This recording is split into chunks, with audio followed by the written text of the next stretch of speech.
Kenneth F. Sheave is professor of political science at Stanford University and a senior fellow at the Freeman Spogli Institute for International Studies. Matthew J. Slaughter is Paul Danos Dean and Earl C. Daum 1924 Professor of International Business at the Tuck School of Business at Dartmouth College.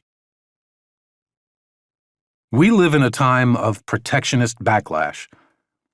U.S. President Donald Trump has started a trade war with China, upended the North American Free Trade Agreement, imposed tariffs on the United States' closest allies, withdrawn from the Trans-Pacific Partnership, and talked endlessly about building a wall on the U.S.-Mexican border. But the backlash against globalization goes far beyond Trump himself. In fact, his presidency is more a symptom of it than its cause.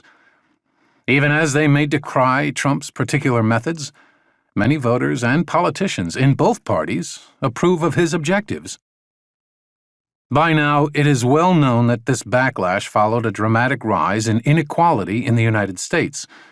Whether one looks at the percentage of income going to the highest earners, the top 10% earn 47% of national income now, versus 34% in 1980, differences in income across educational groups, the premium that college-educated workers earn over high school-educated workers nearly doubled over the same period, or stagnating real wage performance for many workers, the median real weekly wages for men working full-time have not grown at all since 1980. The United States has become markedly more unequal over the past 4 decades. That period was also characterized by rapid globalization and technological change, which, as a large body of research demonstrates, helped increase inequality. Still, the strength of the backlash continues to take many observers by surprise. That's because focusing only on the increase in income inequality misses the full extent of the dissatisfaction driving the reaction. For many Americans, a deteriorating labor market brings not just lower wages and less job security, it also cuts to the heart of their sense of dignity and purpose, and their trust and belief in their country. That is especially true for those workers who can no longer provide for their families' basic needs or have dropped out of the labor market altogether. In a series of recent studies we conducted in communities across the United States, we heard the same sentiments from a range of respondents in a variety of circumstances. Anxiety and anger about globalization and change that was not related to income alone, but more broadly concerned whether Americans can still secure meaningful roles in their families and communities. There is good reason to find a way to counter the backlash. It threatens to reverse a trend toward global openness and integration that, even with its drawbacks, has delivered real gains in the United States and around the world while bringing global inequality, as opposed to inequality within countries, to its lowest level in centuries. But because the problem goes beyond income inequality, the usual policy solutions are inadequate. It is not enough simply to redistribute income to financially compensate the losers from globalization. Addressing the backlash requires giving all Americans the tools they need to carve out the sense of security and purpose they have lost amid change. That can happen only if the United States completely transforms the way it invests in and builds human capital. No longer can those efforts be limited mostly to the early years of a person's life, with minimal public expenditures. The country needs to rethink the role of government in developing human capital and invest substantially in doing so. The goal must be to erect a lifelong ladder of opportunity that goes from early childhood education to employment-based training throughout an individual's working life, saving globalization in a way that appeals to people from across the political spectrum. No New Deal. Just over a decade ago, we argued in this magazine that stagnant income growth among American workers was leading to a protectionist drift in public policy. As we saw it, a New Deal for globalization, with a significant income redistribution that would allow globalization's gains to be shared more widely, was required to prevent a harmful backlash. There was, of course, no such deal. Instead, what followed was the financial crisis and a set of inadequate policy responses to globalization and technological change. The stew of vast success for a few, uneasy stagnation for the great majority, and an actual decline for many others came to a boil in the 2016 election. Leading presidential candidates for both parties called for less globalization, not more. Our diagnosis a decade ago emphasized that income growth in the United States had become extremely skewed. That trend has continued. From 2000 through 2016, the inflation-adjusted total money income, the broadest official measure of worker compensation, of most Americans, fell. The only two educational categories to enjoy an increase were workers with advanced professional degrees and those with doctorates. For the vast majority of American workers, earnings fell by 0.7% for high school graduates and high school dropouts, by 7.2% for those with some college, by 4.3% for college graduates, and by 5.5% for those with a non-professional master's degree. In 2016, the median household's real income stood at $59,039, only $374 higher than it had been a generation earlier in 1999. Both globalization and technological change have contributed to this trend. The financial crisis exacerbated the effects.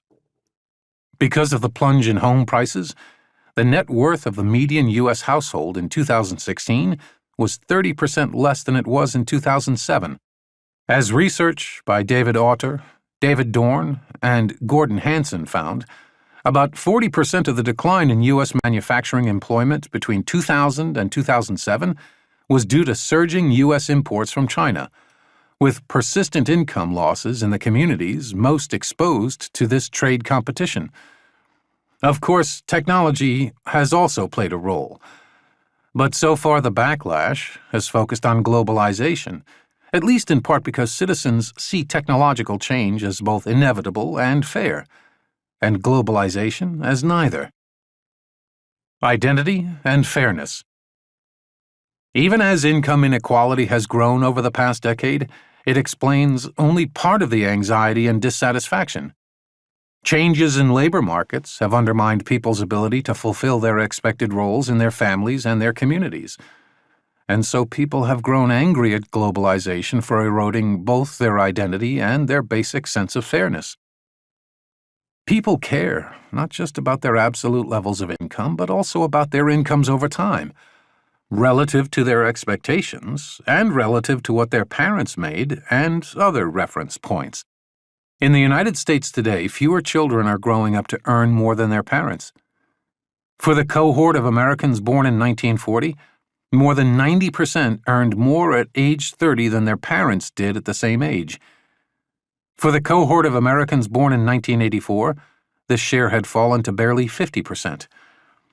Moreover, a growing number of Americans have stopped seeking work altogether. Labor market participation, especially among the groups with stagnant incomes, has fallen dramatically in recent years.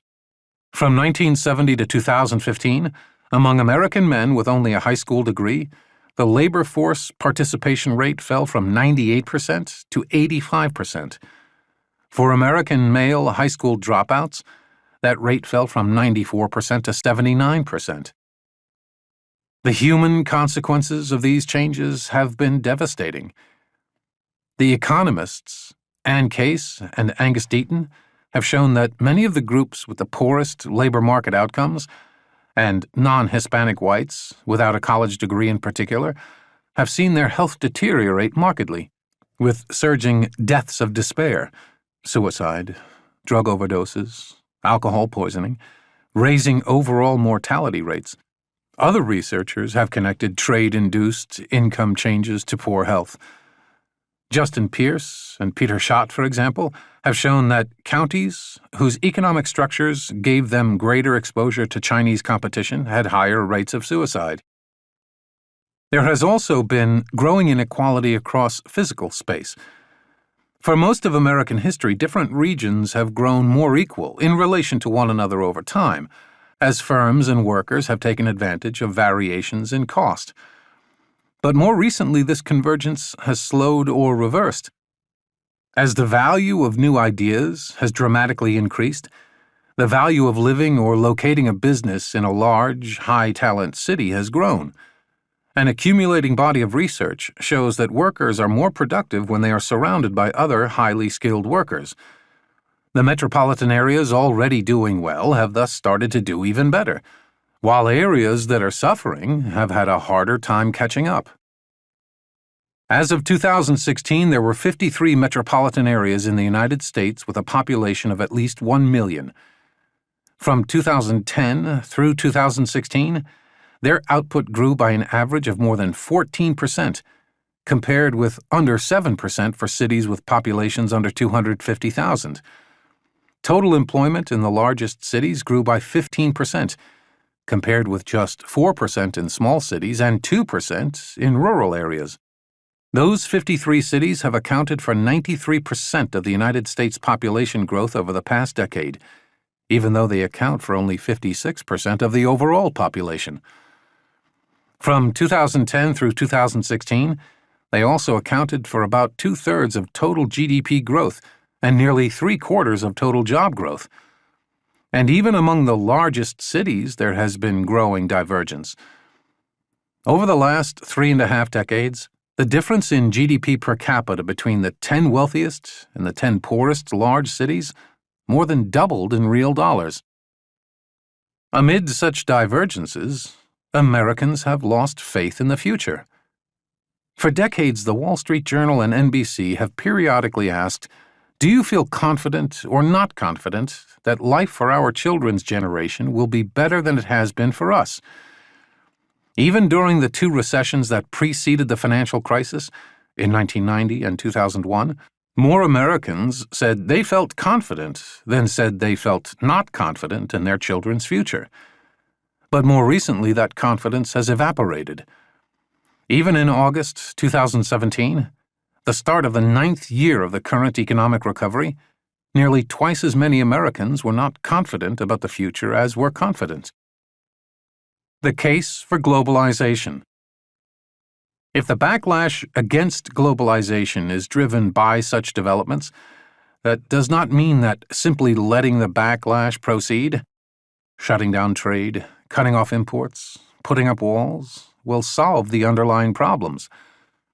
Despite its very real role in increasing inequality, globalization does, as its champions argue, still do more good than harm. The United States' connections to the global economy through trade, investment, and immigration have spurred gains for millions of American workers, families, and communities that, in total, exceed the losses. One study by the Peterson Institute for International Economics estimated that U.S. national output and income today would be about 10% lower had the United States not liberalized international trade and investment as it did over the past 2 generations. A United States that is cut off from the world would be a less prosperous place. An economy behind walls must generate its own ideas, technologies, and techniques rather than relying on innovations from around the world. It must provide its own savings for investment in new ideas and opportunities rather than tapping into savings abroad. And it must produce all its own goods and services rather than specializing in its particular strengths. Indeed, the research shows that global engagement is correlated with innovation, which, by driving productivity, is the key factor in raising incomes. Companies that export and import or are part of a multinational enterprise tend to outperform their purely domestic counterparts, and global companies pay higher wages. Consider the performance of U.S.-based multinational companies. In 2015, the last year for which data are available, they spent $700 billion on new capital investment, 43% of all private sector non-residential investment in the United States, exported $794 billion worth of goods, 53% of all U.S. goods exported, and spent $284 billion on research and development, a remarkable 79% of total U.S. private sector R&D. That translates directly into good jobs. In 2015, U.S. multinationals employed 28 million Americans, making up 23% of all private sector jobs, paying them a third more than the average private sector job. And contrary to conventional wisdom, academic research has repeatedly found that expansion abroad in these companies' foreign affiliates tends to create jobs in their U.S. parents, not destroy them. Perhaps the most immediate and long-lasting damage from walling off the United States would come from new restrictions on the immigration of high-skilled workers. Immigrants have long made substantial contributions to American. Immigrants, only 13% of all U.S. residents today, made up 39% of the U.S. resident Nobel Prize winners in chemistry, medicine, and physics over the past 20 years. 31% of the U.S. resident Nobel winners in all categories during that time, and 37% of all the U.S.-based MacArthur Foundation Genius Award winners since 2000. One recent study by the Kauffman Foundation concluded that immigrants accounted for 25% of all new high-tech companies founded from 2006 through 2012. As of 2017, immigrants or their children had founded 43% of Fortune 500 companies. On top of the economic case for saving globalization, there is a national security case. Open markets contribute to peaceful relations between countries by raising the costs of military disputes.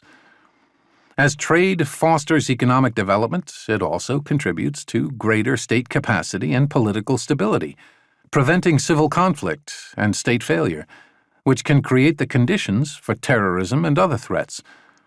And the United States' outsized role in launching and governing institutions, such as the International Monetary Fund and the World Trade Organization, has projected U.S. power and values in peaceful ways unprecedented in world history.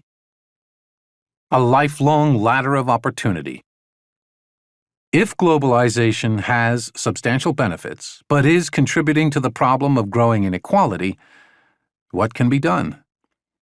The political establishment is offering Americans three alternatives: the status quo, walls that limit engagement with the world, and income redistribution.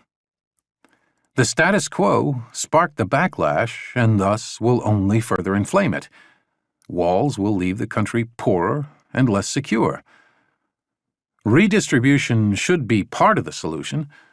It is a policy we recommended a decade ago when we proposed making the U.S. tax system more progressive by eliminating payroll taxes for all workers earning below the median income while requiring high earners to pay the tax on a greater percentage of their income. But redistribution is not sufficient because the problem extends beyond money. Saving globalization requires restoring to tens of millions of Americans the dignity and the trust and faith in the United States that they have lost. This, in turn, requires building a lifelong ladder of opportunity that will give all citizens the human capital needed to adapt to the forces of globalization. Such a ladder would not guarantee success for everyone, but it is human capital, more than any other asset, that determines an individual's chances of thriving in a dynamic economy. The United States should expand its investments in human capital at every stage of every American's life. The first rung of this ladder should be a collection of early childhood education programs for every American child from birth to kindergarten, funded by the federal government and based on evidence of what works. Recent research confirms the enormous private and social gains from investing in children's human capital, and conversely the costs of neglecting to do so. A series of studies by the Nobel laureate James Heckman and other researchers, for example, looked at 2 early childhood interventions in North Carolina and concluded that the benefits were 7 times as large as the costs. Today, there are about 25 million children in the United States between the ages of 0 and 5. Every one of these children should each year receive an average of $4,000 worth of early childhood programming, for a total annual fiscal cost of about $100 billion. This programming should focus on activities that have well-documented cognitive benefits, including classroom instruction for parents on language development and high-quality pre-kindergarten childcare. The second rung of the ladder of opportunity should be federal funding for 2 years of community college tuition for every high school graduate who is not pursuing a bachelor's degree, which would ensure that each could earn an associate's degree. The economic case for this is compelling. In the United States today, the median lifetime earnings of a high school graduate is about $1.3 million in constant dollars. The figure for someone with an associate's degree is $1.7 million, nearly a third higher.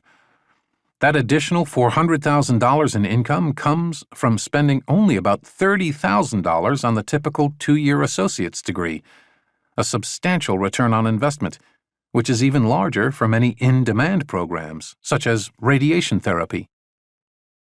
Last year, about 1.6 million of the United States' 2.9 million high school graduates did not go on to a 4-year college or university. Every one of them should receive full tuition, limited income support, and assistance for other related costs to attend a 2-year community college, for a total annual cost to the federal government of about $50 billion. Providing income support and covering other costs beyond just tuition are important to substantially boost graduation rates, which are widely acknowledged to be far too low. This investment would more directly address the needs of those most harmed by globalization than would current proposals to make 4-year public colleges tuition-free. The third rung should be a lifetime training scholarship for every working American who does not have a 4-year college degree. Each person would get $10,000 a decade through his or her 20s, 30s, 40s, and 50s for use as a tax credit by his or her employer to invest in that person's skills. Eligible investments would include online courses, in-person programs at local colleges, and in-house training crafted by the employer. Rather than rely on the ability of the government or higher education institutions to identify the skills needed by workers across the U.S. labor force, this program would harness the insights that businesses uniquely have about which skills they need the most. Since the program would be available to every worker without a college degree, the stigma that has been attached to many similar training programs would be removed. Those programs often fail to boost earnings because companies infer that individuals chosen for them suffer from some shortcoming. Companies should prove willing to make these once-a-decade $10,000 investments in their employees because of the tax credit and because of the competitive pressures. Today, there are about 100 million U.S. workers who never graduated from college. With a tax credit of up to $10,000 per decade for every one of these workers, about 10 million of whom can be expected to take up the scholarship a year, the annual price tag would be about $100 billion. The 3 rungs together would cost the U.S. government about $250 billion each year, which would represent the largest federal investment in human capital in American history. For comparison's sake, the 2018 budget of the U.S. Department of Education is $68 billion. But there is a way to fund this new federal spending. First, Congress could reverse the 2017 tax cuts for individuals, which are estimated to have cost the government an annual average of over $125 billion in revenue. Second, it could partially cut the exemption that allows employers to deduct the money they spend on health insurance premiums from their taxable income, an exemption that costs the federal government $250 billion a year in lost revenue. That exemption is both regressive, in that it benefits high-income taxpayers more than low-income ones, and economically inefficient, in that it fuels higher health care costs.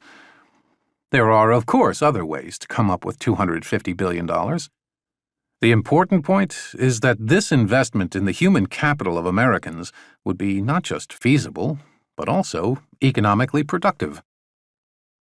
Beyond backlash.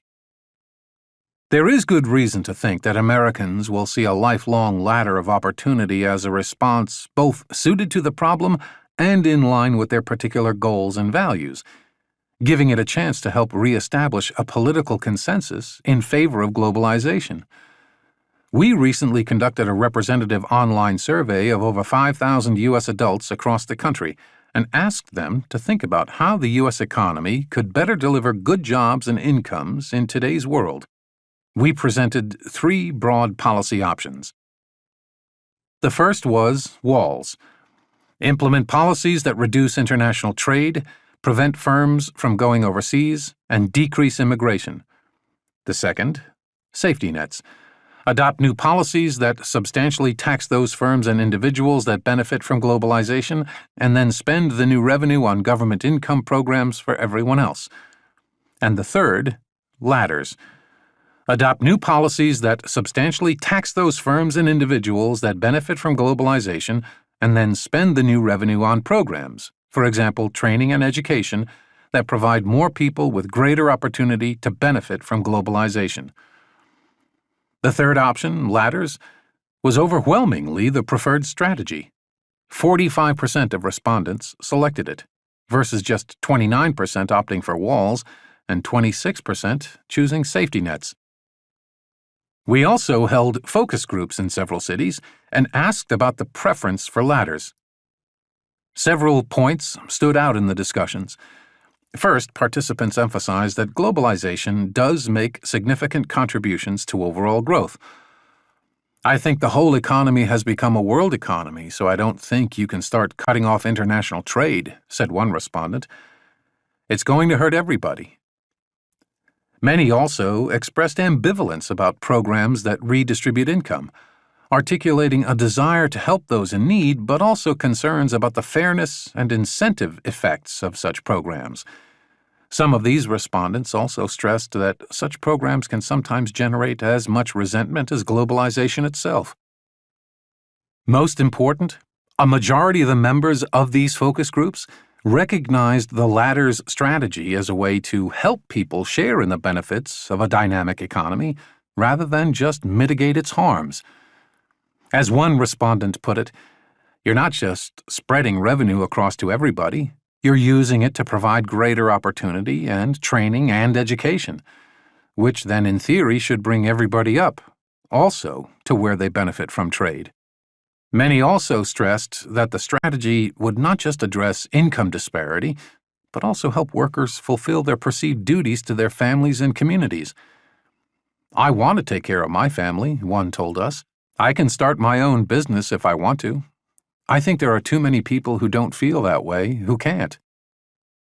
The large number of Americans who believe that the United States economic and political institutions are no longer delivering enough opportunity are right. It should be no surprise that they are anxious, angry, and open to proposals to build walls to keep out the rest of the world. But the right response to these trends is not complacently accepting the status quo or simply letting the backlash against globalization proceed. By investing seriously in ladders of opportunity, the United States can give all its citizens the human capital that will let them take part in a changing economy, not just saving globalization, but also ensuring that Americans benefit from it.